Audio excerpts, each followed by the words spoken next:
ಪ್ರತಿಭಟನಾಕಾರರು ಹಾಗೆ ವಕೀಲರು ಆಗ್ರಹಿಸಿದ್ರು. ಈಗ ಅವರದ್ದೇ ನೇತೃತ್ವದಲ್ಲಿ ತನಿಖೆಯನ್ನ ನಡೆಸಲಾಗುತ್ತೆ.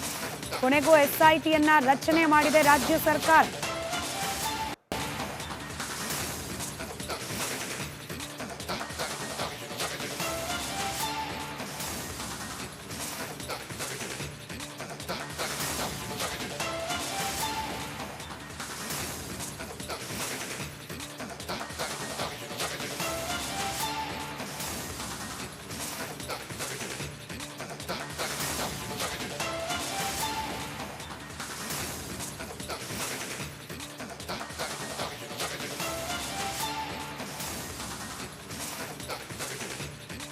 ಎಸ್ಐಟಿ ರಚನೆ ಮಾಡಿ ರಾಜ್ಯ ಸರ್ಕಾರ ಆದೇಶವನ್ನ ಹೊರಡಿಸಿದೆ.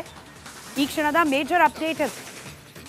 ಧರ್ಮಸ್ಥಳ ವಿಚಾರಕ್ಕೆ ಸಂಬಂಧಪಟ್ಟಂತೆ ರಾಜ್ಯ ಸರ್ಕಾರದ ಮೇಲೆ ಒತ್ತಡ ಇದೆಯಾ? ಯಾಕೆ ಸರ್ಕಾರ ಈ ವಿಚಾರದಲ್ಲಿ ಮಧ್ಯಪ್ರವೇಶ ಮಾಡ್ತಾ ಇಲ್ಲ?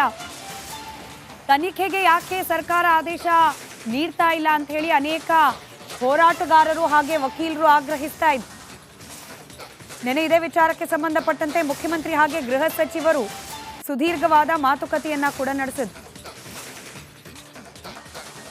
ಅದಾದ ಬೆನ್ನಲ್ಲೇ ಇದೀಗ ಎಸ್ಐಟಿ ರಚಿಸಿ ರಾಜ್ಯ ಸರ್ಕಾರ ಆದೇಶವನ್ನ ಹೊರಡಿಸಿದೆ.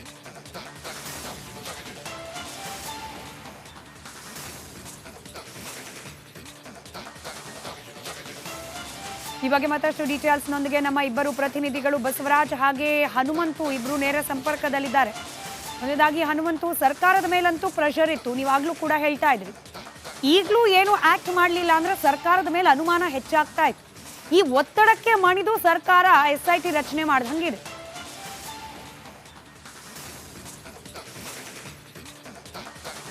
ಖಂಡಿತ ಸ್ಮಿತಾ, ಯಾಕೆಂತಂದು ಹೇಳಿದ್ರೆ ಯಾವಾಗ ಅನಾಮಧೇಯ ವ್ಯಕ್ತಿ ಬಂದು ನೇರವಾಗಿ ನೂರಾರು ಶವಗಳನ್ನು ಹೂತಿದ್ದೇನೆ ಅನ್ನುವಂಥ ಹೇಳಿಕೆಯನ್ನು ಕೋರ್ಟ್ ಮುಂದೆ ಹೇಳ್ತಾರೋ ಅಲ್ಲಿಗೆ ಶುರುವಾಗುತ್ತೆ ಈ ಒಂದಷ್ಟು ಒತ್ತಡಗಳು. ಸರ್ಕಾರದ ಮೇಲೂ ಕೂಡ ಒತ್ತಡ ಆಗುತ್ತೆ. ಅದಾದ ನಂತರದಲ್ಲಿ ವೈಯಕ್ತಿಕವಾಗಿ CM ಸಿದ್ದರಾಮಯ್ಯ ಅವರ ಮೇಲೂ ಕೂಡ ಒತ್ತಡ ಹಾಕುವಂತಹ ಒಂದಷ್ಟು ಪ್ರಯತ್ನಗಳು ಸಾಕಷ್ಟು ನಡೀತಾ ಇರುವಂಥದ್ದು. ಯಾಕೆಂತಂದು ಹೇಳಿದ್ರೆ ಸಹಜವಾಗಿಯೇ ಹಿರಿಯ ವಕೀಲರ ತಂಡ CM ಸಿದ್ದರಾಮಯ್ಯ ಅವರ ನಿವಾಸಕ್ಕೆ ಬಂದು ಭೇಟಿ ಮಾಡಿದ್ರು. ಭೇಟಿ ಮಾಡುವಂಥ ಸಂದರ್ಭದಲ್ಲೂ ಕೂಡ ಪ್ರಾರಂಭದಲ್ಲಿ ಭೇಟಿ ವಿಚಾರವನ್ನು ಕೂಡ ಒಂದಷ್ಟು ಗೌಪ್ಯತೆ ಕಾಪಾಡುವಂಥ ಪ್ರಯತ್ನಗಳು ಸರ್ಕಾರದಿಂದ ನಡೀತು.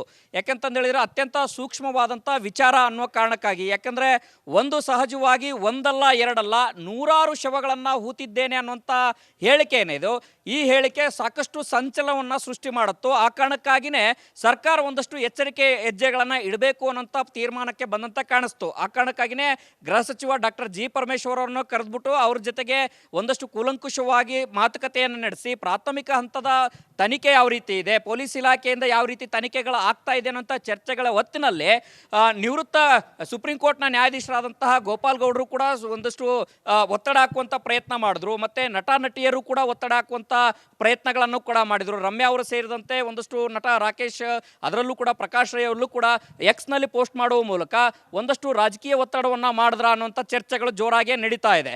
ಆದರೆ ಇಲ್ಲಿ ಸರ್ಕಾರ ಯಾಕೆ ಇಷ್ಟೊಂದು ಎಚ್ಚರಿಕೆ ಹೆಜ್ಜೆಯನ್ನು ಇಡ್ತಾ ಇದೆ ಅನ್ನಂತಂದು ಹೇಳಿದ್ರೆ, ಒಂದು ವಾದ ಇಲ್ಲ, ಇದು ಧರ್ಮಸ್ಥಳದ ವಿಚಾರಕ್ಕೆ ಅಪಪ್ರಚಾರವನ್ನು ಮಾಡಲಿಕ್ಕೆ ಈ ರೀತಿಯ ಚರ್ಚೆಗಳನ್ನು ಹುಟ್ಟಾಕ್ಲಾಗ್ತಾ ಇದೆ ಅನ್ನೋಂಥ ವಾದವನ್ನು ಒಂದು ಕಡೆಯ ವಾದ. ಆದರೆ ಇಲ್ಲ, ಈ ರೀತಿಯ ಅನೇಕ ನೂರಾರು ಶವಗಳನ್ನು ಹುತ್ತಿಟ್ಟಿರುವಂಥದ್ದು ಆಗೋದು, ಬೇರೆ ರಾಜ್ಯಗಳಿಂದ ಬಂದಂತಹ ವಿದ್ಯಾರ್ಥಿನಿಯರ ಶವಗಳು ನಾಪತ್ತೆ ಆಗಿದ್ದಾರೆ.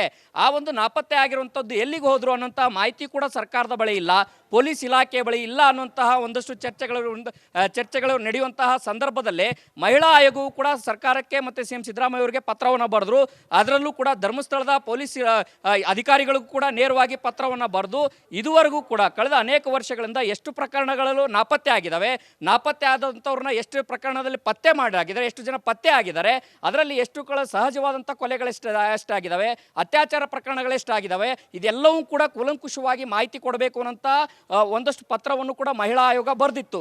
ಮತ್ತೊಂದು ಕಡೆಗೆ ರಾಜಕೀಯವಾಗಿ ಒತ್ತಡ ಕೇಳಿ ಬಂದಿರುವಂಥ ಹಿನ್ನೆಲೆಯಲ್ಲಿ ಒಂದು ಸೂಕ್ಷ್ಮ ನಡೆಯನ್ನು ಅನುಸರಿಸಬೇಕು ಮತ್ತು ತನಿಖೆ ನಡೆಯುವಂಥದ್ದಾದರೆ ಯಾವ ರೀತಿ ತನಿಖೆ ಮಾಡಬೇಕು ಅನ್ನೋಂಥ ಒತ್ತಾಯ ಕೂಡ ಹೋರಾಟಗಾರರು ಮಾಡಿದ್ರು. ಯಾಕಂದರೆ ಪೊಲೀಸ್ ವ್ಯವಸ್ಥೆಯ ಮೇಲೆ ನಮಗೆ ನಂಬಿಕೆ ಇಲ್ಲ ಅನ್ನೋಂಥ ಸ್ಪಷ್ಟವಾದಂತಹ ಒಂದಷ್ಟು ವಾದವನ್ನು ಹೋರಾಟಗಾರರು, ಹಿರಿಯ ವಕೀಲರು ಕೂಡ ಮಾಡಿದ್ರು. ಮತ್ತು ಕೇರಳ ಸರ್ಕಾರಕ್ಕೂ ಕೂಡ ಇದನ್ನು ಗಮನಕ್ಕೆ ತರುವಂಥ ಪ್ರಯತ್ನಗಳು ಆದವು. ಯಾಕೆಂತಂದು ಹೇಳಿದ್ರೆ ಇಲ್ಲಿರುವಂತಹ ಪೊಲೀಸ್ ವ್ಯವಸ್ಥೆ ಮೇಲೆ ನಮಗೆ ನಂಬಿಕೆ ಇಲ್ಲ, ಅನ್ನುವಂತಹ ಮಾತುಗಳನ್ನು ಹೇಳಿದಂಥ ಸಂದರ್ಭದಲ್ಲಿ ಮತ್ತು ಸಹಜವಾಗಿ ನಮ್ಮ ಪೊಲೀಸರ ಮೇಲೆ ಯಾಕೆ ನಂಬಿಕೆ ಇಲ್ಲ ಅನ್ನೋಂಥ ಚರ್ಚೆಗಳು ಶುರುವಾಯಿತು. ಆ ಕಾರಣಕ್ಕಾಗಿಯೇ SIT ರಚನೆ ಆದರೂ ಕೂಡ ಇಂಥದ್ದೇ ಅಧಿಕಾರಿಗಳಿಂದ ಆಗಬೇಕು, ಯಾಕಂತಂದು ಹೇಳಿದ್ರೆ ಸತ್ಯಾಸತ್ಯತೆ ಹೊರಗಡೆ ಬರಬೇಕು ಅಂತ ಒತ್ತಡಗಳು ಕೂಡ ಮಾಡಿದ್ರು. ಮತ್ತೊಂದು ಕಡೆ ಪರ ವಿರೋಧದ ಚರ್ಚೆಯೂ ಕೂಡ ವಾಸ್ತವಾಂಶ ಏನಿದೆ ಅದನ್ನು ನಾವು ಅರಿಬೇಕು ಅನ್ನೋಂಥ ಪ್ರಯತ್ನವನ್ನು ಈಗ ಸರ್ಕಾರ ಮಾಡದಂತೆ ಕಾಣಿಸ್ತಾ ಇರುವಂಥದ್ದು. ಅದೇ ಕಾರಣಕ್ಕಾಗಿ ವಿಶೇಷ ತನಿಖಾ ತಂಡವನ್ನು ಹಿರಿಯ IPS ಅಧಿಕಾರಿಯಾಗಿರುವಂಥ ಪ್ರಣಬ್ ಮೊಹಾತಿ ಅವರ ನೇತೃತ್ವದಲ್ಲೇ ಮಾಡಿರುವಂಥದ್ದು. ಈ ಒಂದು ತನಿಖಾ ತಂಡ ಯಾವ ರೀತಿ ಸತ್ಯಾಸತ್ಯತೆಯನ್ನು ಹೊರಗಡೆ ತರುತ್ತೆ ಅನ್ನೋಂಥದ್ದು ಕೂಡ ಕಾದು ನೋಡಬೇಕಾಗಿದೆ ಸ್ಮಿತಾ.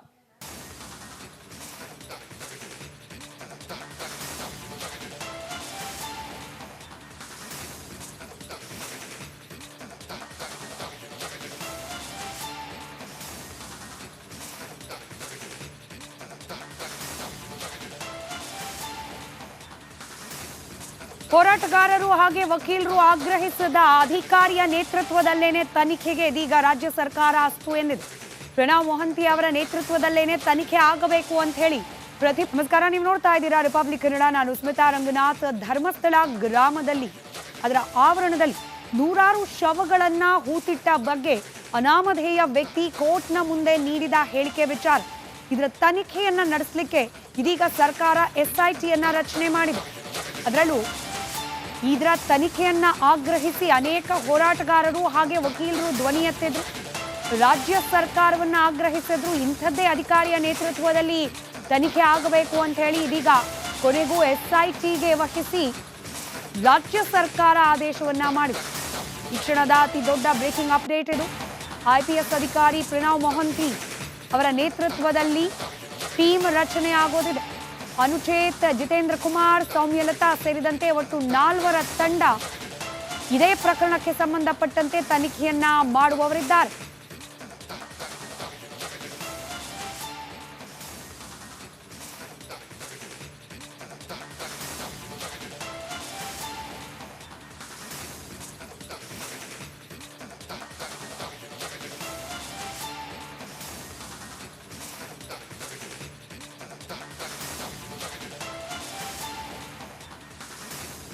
ಹೋರಾಟಗಾರರು ಹಾಗೆ ವಕೀಲರು ಆಗ್ರಹಿಸಿದ ಅಧಿಕಾರಿಯ ನೇತೃತ್ವದಲ್ಲೇನೆ ತನಿಖೆಗೆ ಇದೀಗ ರಾಜ್ಯ ಸರ್ಕಾರ ಅಸ್ತು ಎಂದಿದೆ.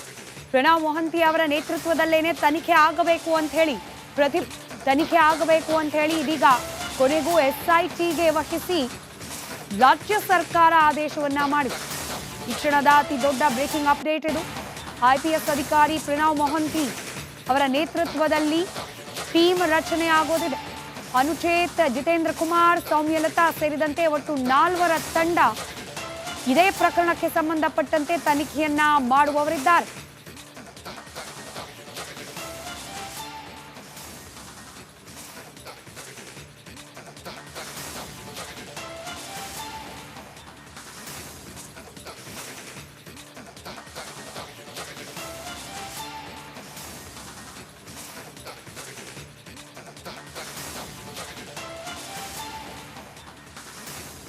ಹೋರಾಟಗಾರರು ಹಾಗೆ ವಕೀಲರು ಆಗ್ರಹಿಸಿದ ಅಧಿಕಾರಿಯ ನೇತೃತ್ವದಲ್ಲೇನೆ ತನಿಖೆಗೆ ಇದೀಗ ರಾಜ್ಯ ಸರ್ಕಾರ ಅಸ್ತು ಎಂದಿದೆ.